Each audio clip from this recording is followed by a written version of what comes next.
Shalom and welcome to this week's Living Torah. As we continue through the book of Exodus, I want to just ask a question. Maybe it's just me, I don't know. But does it seem like there is no sense being made of anything in the world? That as you watch the news, you keep up with things, it's like nothing makes any sense anymore. I wake up every morning, look at my phone, look at the news, and just wonder, what crazy thing is going to happen what war are we going to be involved in? What's the next the next deal that's being made by President Trump?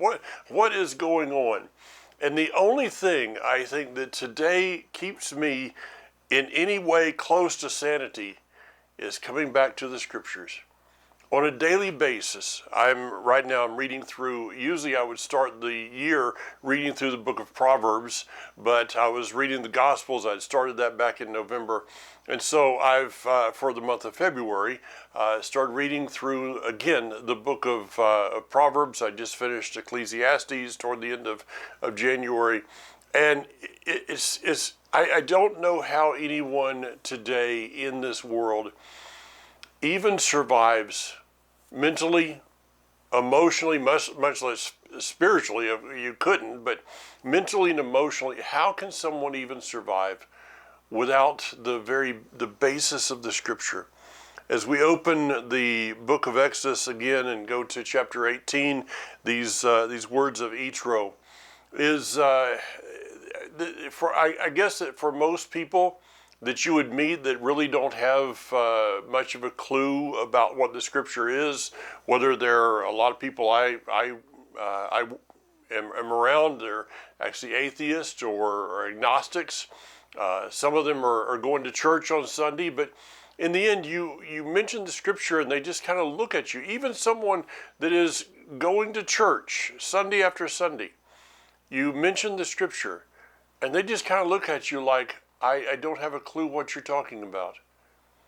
I guess this is kind of my way of just saying, I'm so thankful that in our day that we have the Word, that we can look back and see that these are prefigurative historic events.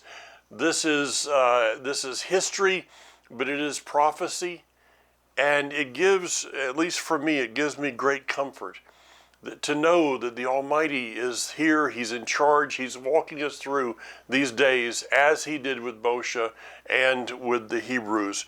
And this week we see a man, Jethro, and it says, now Jethro, the priest of Midian, of course this is Moshe's father-in-law.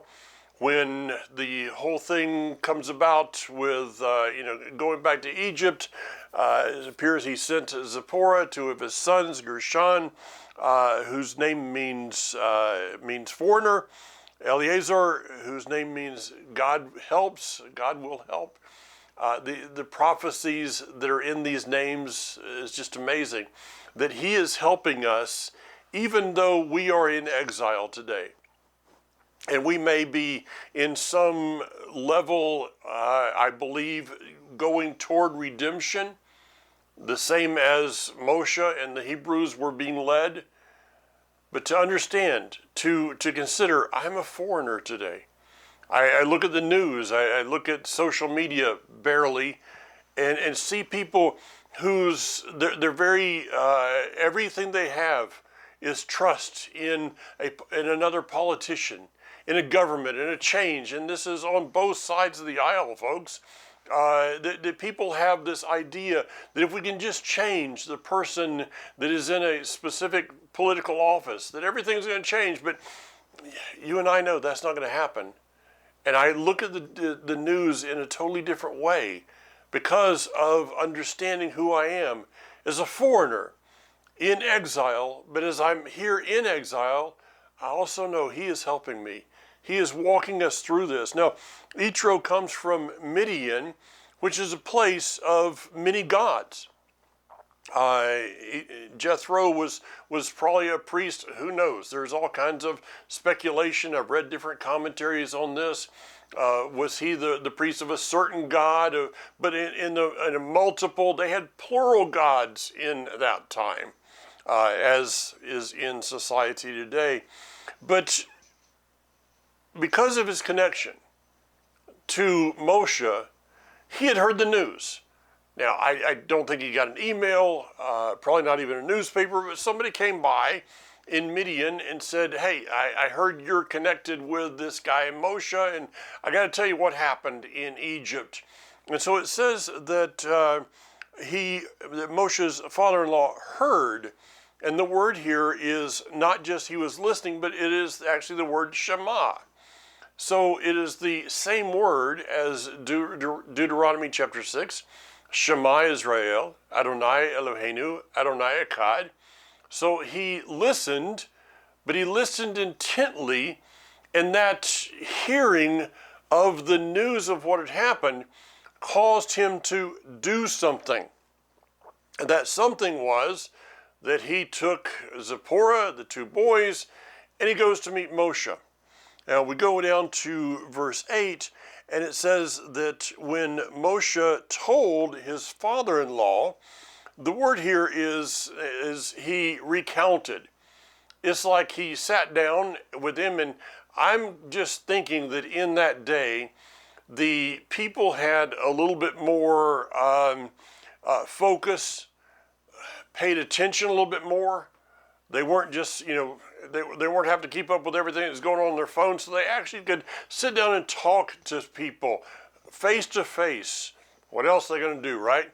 Sitting outside the tent in front of a fire in the evening, and Moshe is recounting to his father-in-law all the things that were happening. Now, as he's doing this, we see down in verse 9 that Jethro rejoiced. And I want to give credit to a good friend of mine, Moshe Kempinski in Israel. In his Torah commentary, he brought out something that I had, if I had seen it, I had forgotten about it. But this word, he rejoiced. And Moshe goes into, you can go to shorashim.org, I think it is, or .com. If you'd like the information, just send me an email. I'll be glad to send you the direct link.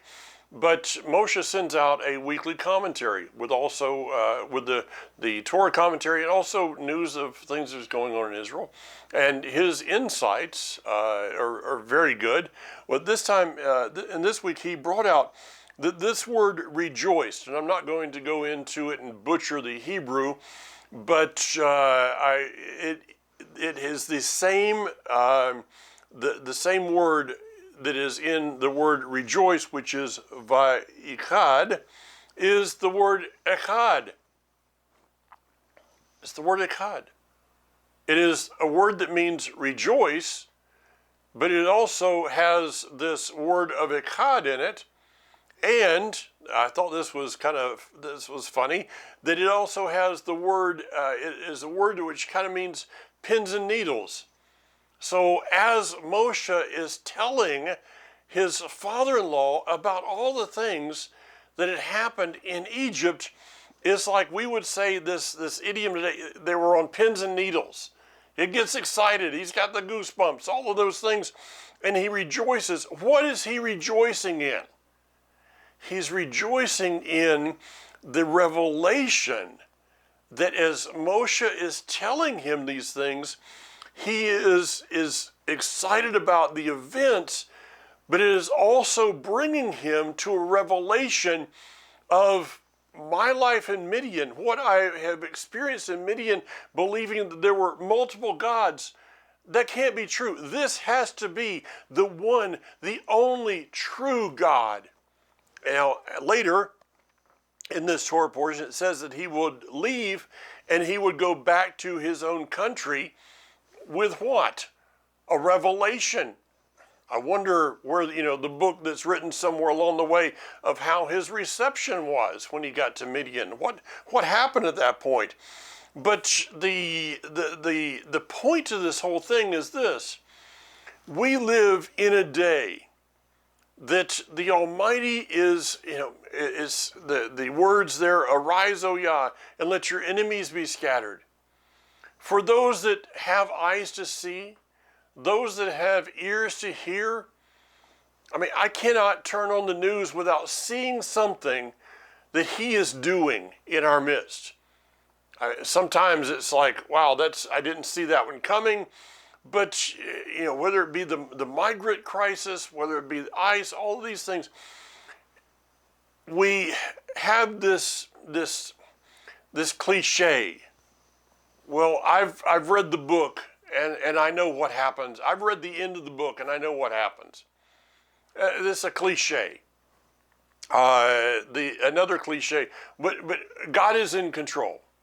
God is in charge. But how many people, maybe I'm talking to somebody specific, I don't know, but I've talked to myself a few times about this. How many times do we quote cliches like that, but then in the end, the life that we're living is not lining up with the words we are speaking? Somebody says, well, God is in control. And then if you were to submit that to a group of people and say, are they living a life like God's in control? It would be unanimous. No, I don't see it. It's just empty words. I'll get into that just a little bit more in a few moments. But don't underestimate the power of your testimony. Don't underestimate. Don't take for granted the things that the Father is showing you today, the things He's guiding you through, the things He is involved in your life in.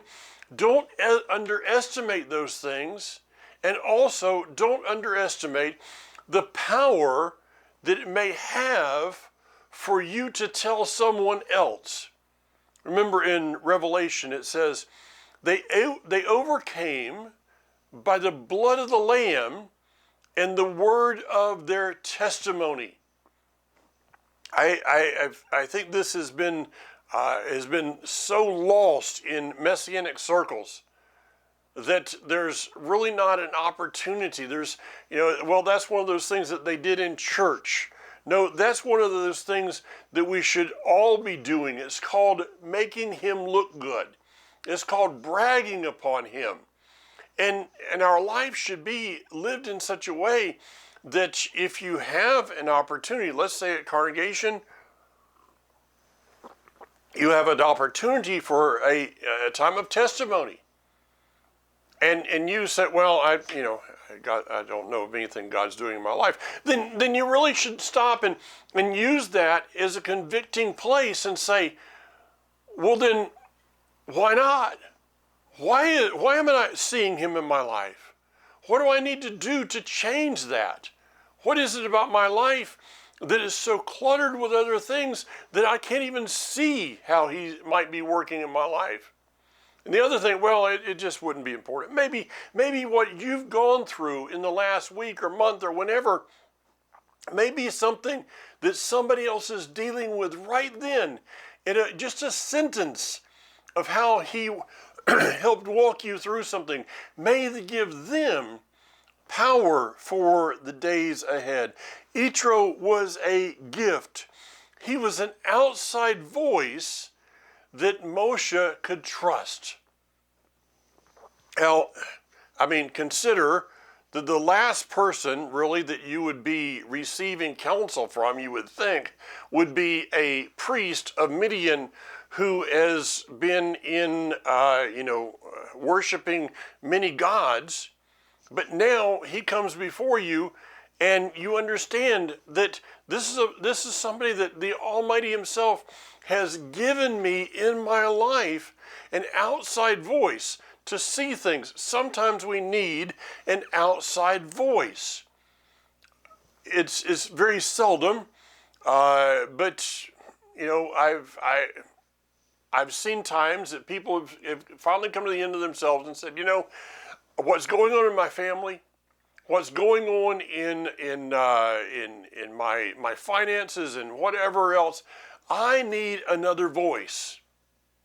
Now, in our day, people look for that voice in all the wrong places. I hope this doesn't offend anybody, but if you're going to a counselor that is not a follower of the God of Abraham, Isaac, and Jacob, what answers do they have? If I'm going to a counselor that has not come to the revelation that Jethro, why is it that Moshe could trust him? Because he had come to the revelation of who Yud-Heh-Vav-Heh is. And therefore, he could trust that voice. So a person that has no revelation of God in their own lives, how can they really give me any kind of wise counsel for my life? Do we have people in our lives that we can trust? And do we trust those that we have in our lives? That's kind of one of those stop moments. That I don't want to run over that one too fast. Do I have people in my life that I can trust? And do I trust those that I have in my life? Okay, and trust is more of a hands-on thing. Well, I trust you, but I'm never going to have a conversation with you. I trust you, but I'm never going to seek your advice about something. Well, what does that mean? That means you really are trusting in word only. Again, I'm going to tie some things together here in just a few moments.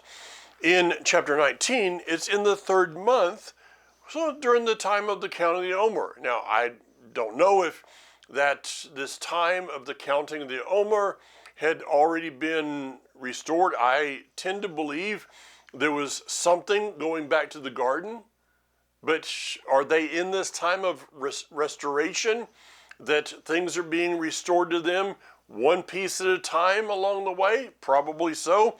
But as they're walking it out, this time from Egypt to Mount Sinai, did they understand it or not? Doesn't matter. They're still walking it out. Some things we will walk out having not understood.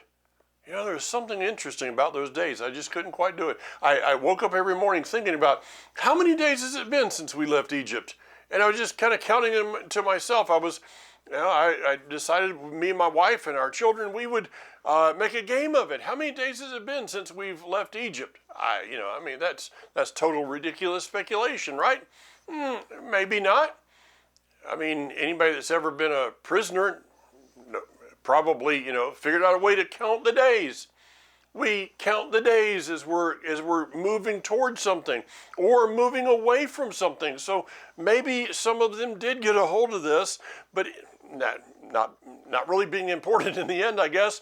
They're in this time, the 3rd month, and they're brought to, it says that they came to the Sinai desert. After setting out from Rephidim and arriving at the Sinai desert, they set up camp in the desert. They're in front of the mountain. Israel set up camp. And I've talked about this, of how this is a plural and then a singular, that they set up camps and then they rearranged it into a singular camp. They became one at the base of that mountain. And the words that they will hear is this. In verse 5, now if you will pay careful attention to what I say and keep my covenant, then you will be my own treasure from among all the peoples, for all the earth is mine. It goes on from there. They are told, you are to hear what I'm saying. But then as that word Shema, and this kind of goes along with what the life of Jethro, it goes over into our own testimony, that this is one of those things that's kind of a formula for life. We need to hear. We need to, as the word Shema actually means, hear intelligently with the desire to do. That's how I would define the word Shema. Hear intelligently with the desire to do something regarding what you have heard. But we're not only to hear and then to do, but we're to keep or guard. That word is shamar. Or to guard the things that the Almighty has said to us. I'm going to get to that in just a little while. Now in verse 10, just jumping down there, it says, and go to the people today and tomorrow. Go to the people today and tomorrow, separate them for me by having them wash their clothing and prepare for the third day. Okay, prepare for the third day. This statement of the third day, again, as I have taught many times, is a prophetic thing. It will become a historical event to the Hebrews, but also a prophecy that we will see even over into the words of Peter. We'll see this in the words of the Psalms. We'll see this in Yeshua as he speaks over and over again about the third day. So this is a reference to an event that is going to happen that will bring forth a renewal, will bring forth a level of restoration, will, in the case of Messiah, even bring forth a manifestation of redemption. So be prepared for the third day. Let me go down and read to you what was going to be what happened on the third day. This is verse 16. On the morning of the third day, there was thunder, lightning, a thick cloud on the mountain. Then a shofar blast sounded so loudly that all the people in the camp trembled. Moshe brought the people out of the camp to meet Elohim. They stood near the base of the mountain. Mount Sinai was enveloped in smoke because Adonai descended onto it in fire. Its smoke went up like the smoke from a furnace, and the whole mountain shook violently. As the sound of the shofar grew louder and louder, Moshe spoke, and Elohim answered them with a voice. Now, let me ask you a question. Do you think that anybody in the camp was actually prepared for that? Really? When Moshe said, prepare for the third day, there was nobody, including Moshe himself, that could have actually prepared for what that day was going to bring. I read to you some words out of the book of 1 Corinthians. Crazy place to go from there, right? 1 Corinthians, very familiar words to most people. No eye has seen, no ear has heard, and no one's heart has imagined all the things that God has prepared for those who love him. I got through that without it coming out in King James of eye has not seen, ear has not heard, neither has it entered into the heart of man, the things that God has prepared for us. But here's a little tidbit here that I didn't begin at 1 Corinthians chapter 2, the beginning of verse 9. I began part of the way through it. And what does the beginning say? But as the Tanakh says, if you go and look at this in Isaiah 64:3, Isaiah 52 verse 15, this is a reference. Shaul, the Apostle Paul, was referencing the Hebrew scriptures to the Corinthians. So if the same concept, when we're being told today in the events that are happening, prepare, what's the chances that you and I are not any more prepared for what is coming, good and bad, than the Hebrews were at the base of Mount Sinai, prepared for what was going to happen in front of them? Now, something else, just a little side part of this. Why did I point out that the word says, the Tanakh says? Kathy showed me a meme that she found the other day on social media, and it was the number of times that in the writings of Paul, the Apostle Paul, Rav Shaul, in his writings, the number of times that he quoted both the Torah and the Tanakh, the Hebrew Scriptures, in his writings, to Ephesians, to Romans, to Galatians, to Corinthians. In fact, I would dare say that he quoted so many times that if you were not familiar with, if, let's say, the Torah and the so-called Old Testament were done away with, he quoted it so many times that if you did not know he was quoting and where and in the context of what he was quoting, you probably wouldn't have a clue of what he was saying. And isn't that really true of what we see in religion today?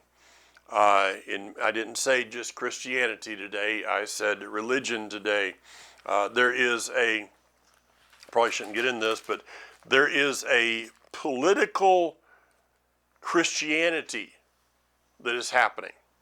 There is a politicization of, I hope I got that word right, politicization, yeah.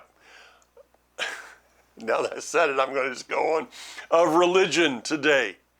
People are mixing politics with religion.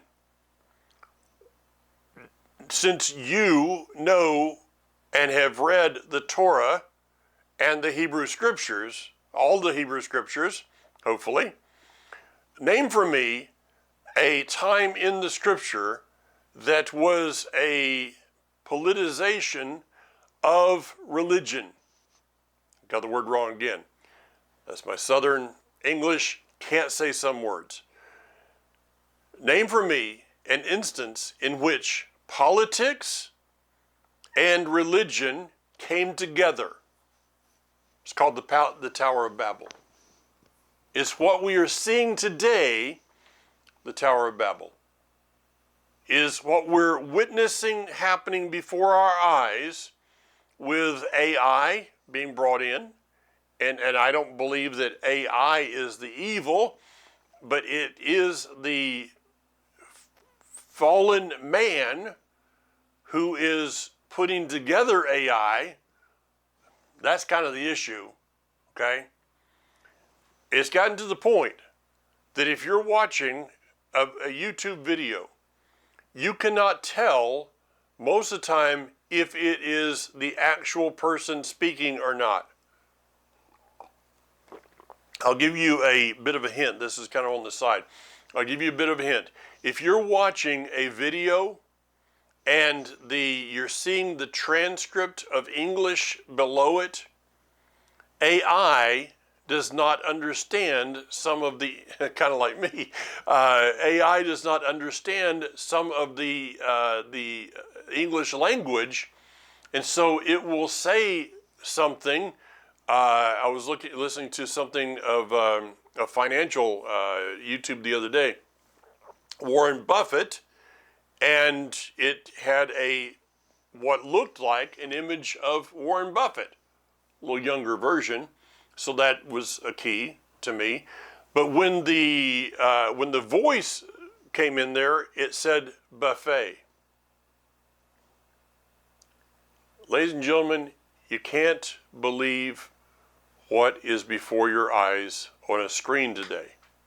Now, I know that people will stand up and go, yeah, I got that, and then believe everything that comes out on a screen today. Be wary. All right, let's get into something important. Chapter 20, the 10 words. They're not 10 commandments. They're not 10 suggestions. Are they commands? Yeah, I guess they would go into that for the most part. But they are 10 words. They are 10 declarations. They are 10 words of truth, 10 words of life, 10 words of instructions for life. So let's go through these in just a few minutes and take them one by one with just a little bit of a commentary. This is verse 2, I am Adonai your Elohim, who brought you out of the land of Egypt, out of the abode of slavery. So, Is this a commandment? No. This is a declaration. This is a revelation. And I would submit to you that the balance, the other 9 words, are in a way meaningless without the revelation, the declaration of the first commandment, the first word. I am Yud He Vav He, your Elohim. Why is it so important? I was talking to an atheist friend of mine, and I said, so if you believe in evolution, which means that things are getting better and better, but, as I look around me, it ain't. And I said, so how do you explain evil? How do you explain anything like this? How do you explain a moral compass of something? And he said to me, he said, well, I think there's 7, interesting, like this 7 Noahide. There's like the 7 rules of the universe or something. And I'm like, but you didn't answer my question. Where did that come from? If without a revelation, without a declaration of the Creator, then who are you to say that it's wrong to murder? Who are you to say that it's right, wrong? Then what do you have? You have your truth. I have my truth.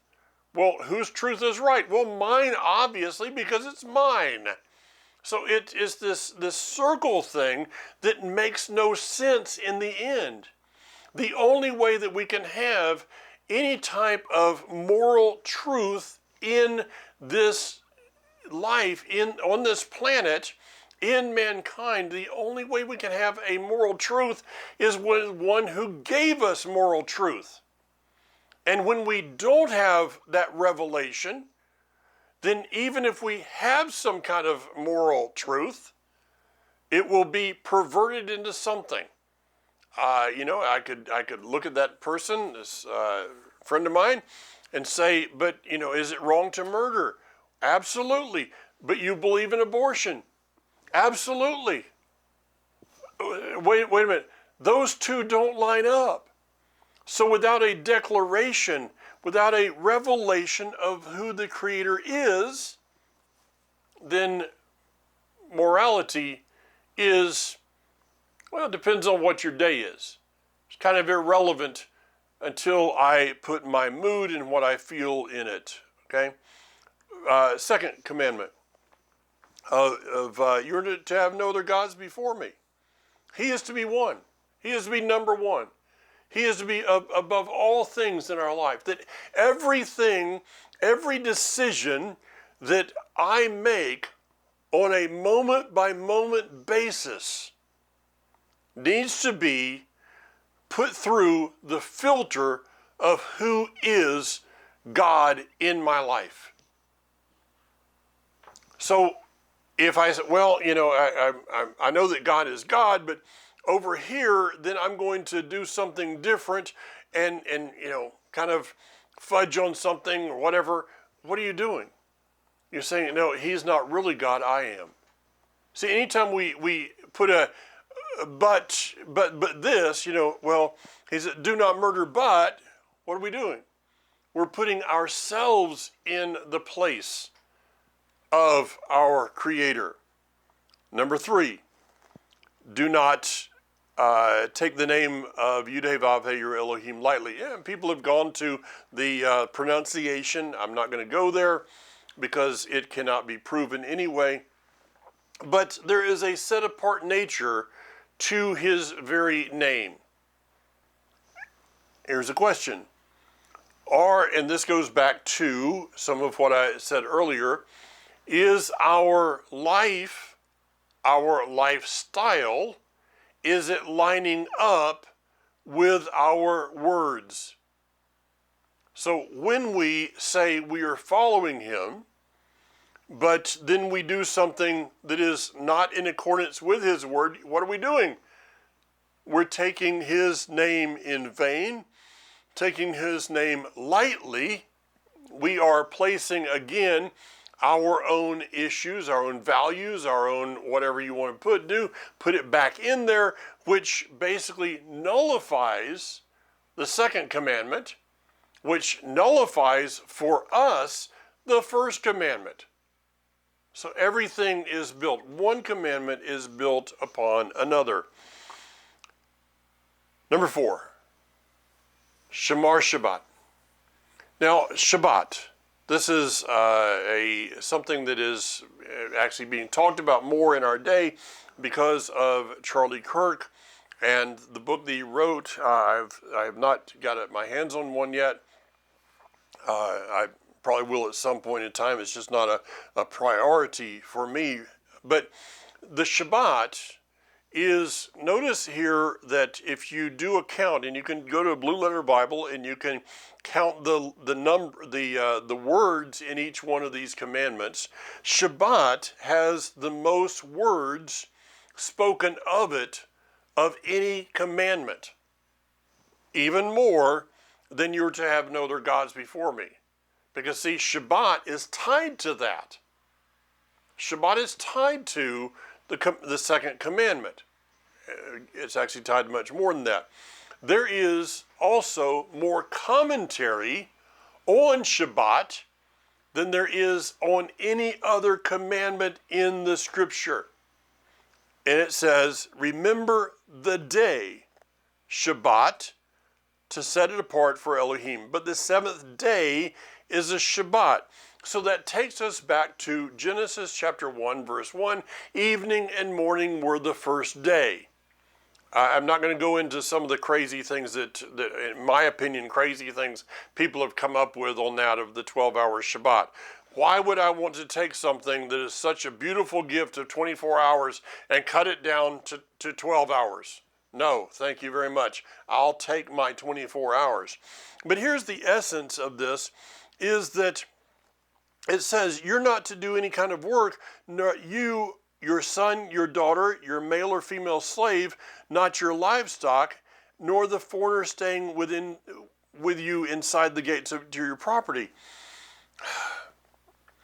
So years ago, I was teaching on Shabbat, and I said, so in this message, so what part of do not buy and sell regarding Shabbat do you not understand? And somebody took me to task on that and said, what you said is not in the Scripture. Well, it's true. There is nothing in the Scripture, there's not a single verse that I can find that says you are not to buy and sell on Shabbat. But as Brad Scott of blessed memory taught, that there is the form and then there's the function. So a Western mentality is looking at the form. Let me find the verse. Where's the verse? Where is it in black and white? Show me in black and white where it says that. But that's not Hebraic. That's not according to what the Scripture, how the Scripture is written to us in a Hebraic mindset, which is about the function. So when we read these verses that you are not to do any kind of work, not you, your male slave, or your servant, your male or female slave, well, you can go into, if you walk into Walmart and it's Shabbat, somebody had to work for you to be able to be there. And I've actually had people that said, well, I don't use cash on Shabbat. I use a credit card. The links, I had this person I was in conversation with this years ago that he said, but I like going to Starbucks on Shabbat morning. He says, okay, here's what I'll do is I'll go in the door and I'll tell them that I'll put my order in, and then I'll leave them the money on the counter and tell them don't ring it up until after sundown. How is it? How is it that we come up with things that are so crazy? This is why in the book of Nehemiah, and I was told, well, Nehemiah is not the Torah, okay, but Nehemiah is a commentary on the Torah. At very least, I believe it is inspired. and those words in Nehemiah, they actually had to shut the gate of the city because people were bound and determined that they had to do some kind of business on Shabbat, which was then desecrating the Shabbat, which is not in line with Shamar Shabbat. Guard my Shabbat. All right, because if we're not guarding Shabbat, then what are we doing?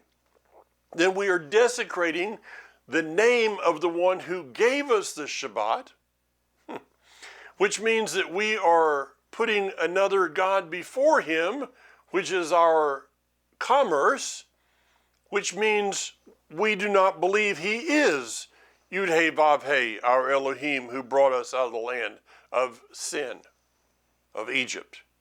Nextly, is that a word? Next, honor your father and mother, so that you will live long in the land which Adonai your Elohim is giving you.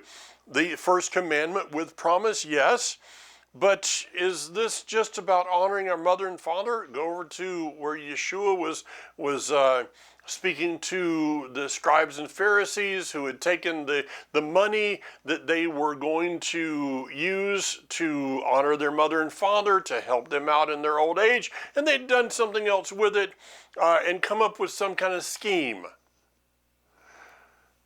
So what's the essence? That if we're not willing to honor the ones who gave us physical life, then how are we possibly going to honor the one who gave us spiritual life, which out of that spiritual life comes physical life? Yes. Okay. If we're not honoring our father and mother, and as those that know me understand, I've had issues along that of how do I do that? Because probably most of us came from imperfect parents. I know that our children did. We came from imperfect parents. Some were much more imperfect than others.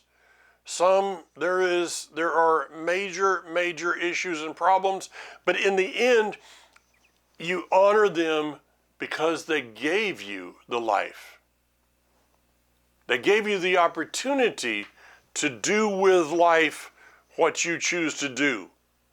But if we're not able to at least show that much honor to someone who gave us physical life, then how are we going to honor someone, the one who gave us spiritual life, that we could then honor the Shabbat, set his name apart, and not have any other gods before him, and declare him to be the one who brought us out of sin?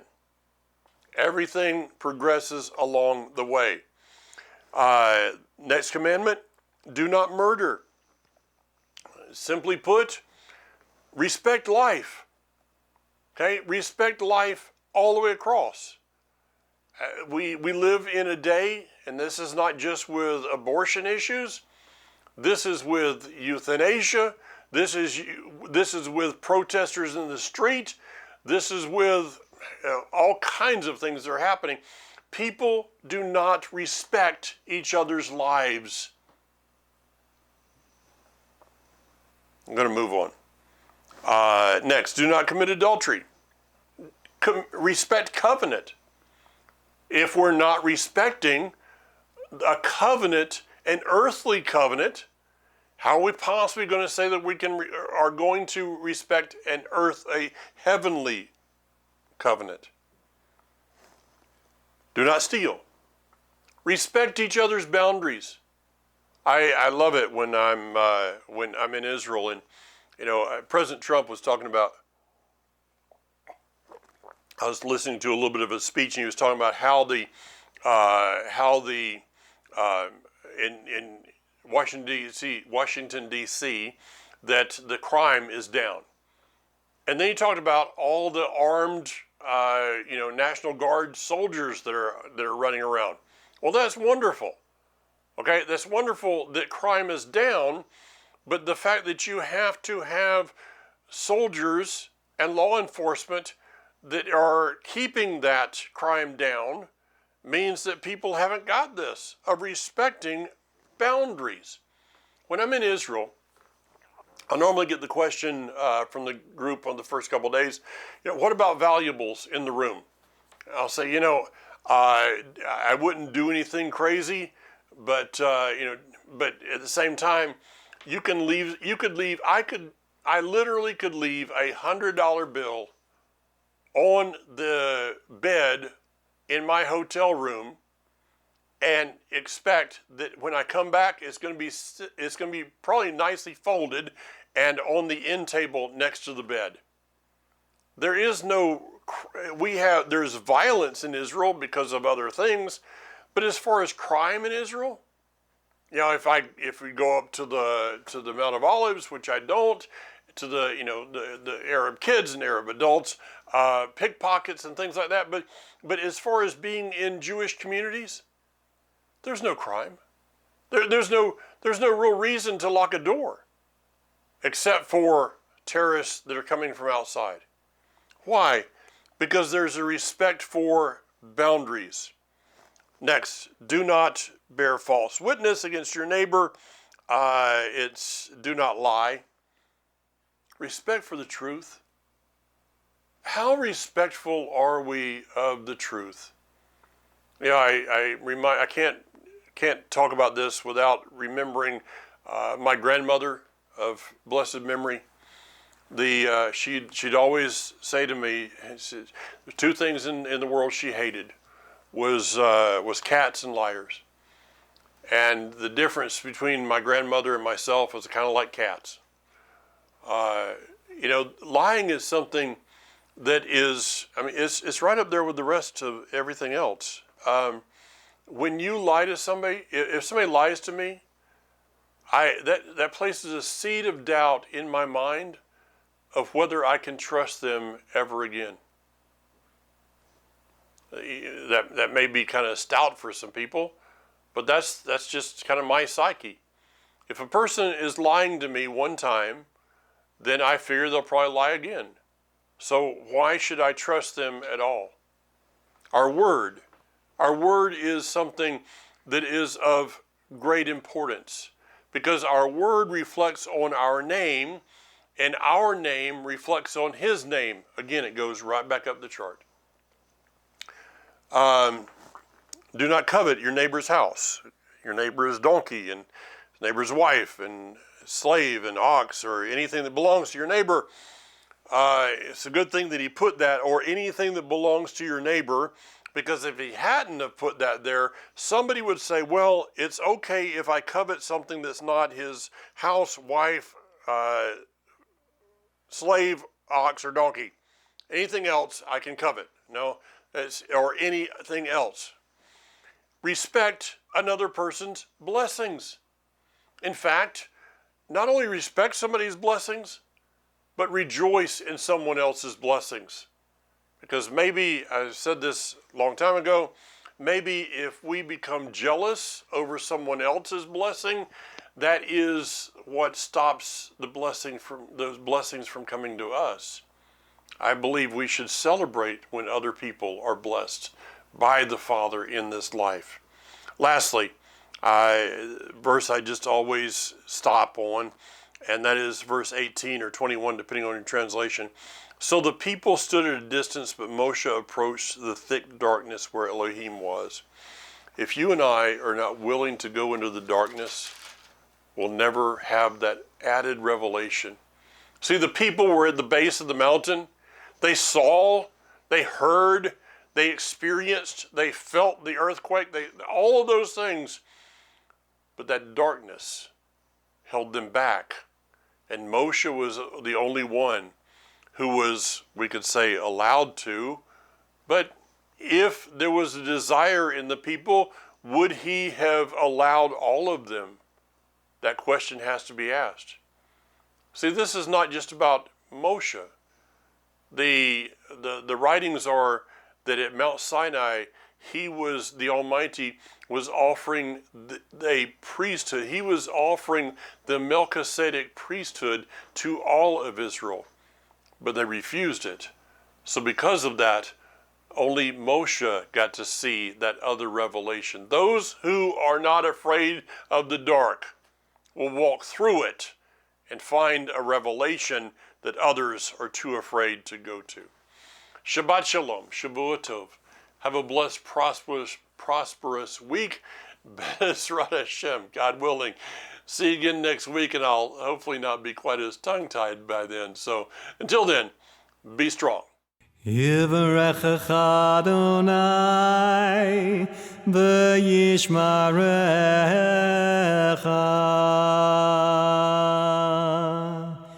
Ya'er Adonai panav elecha v'yichunecha.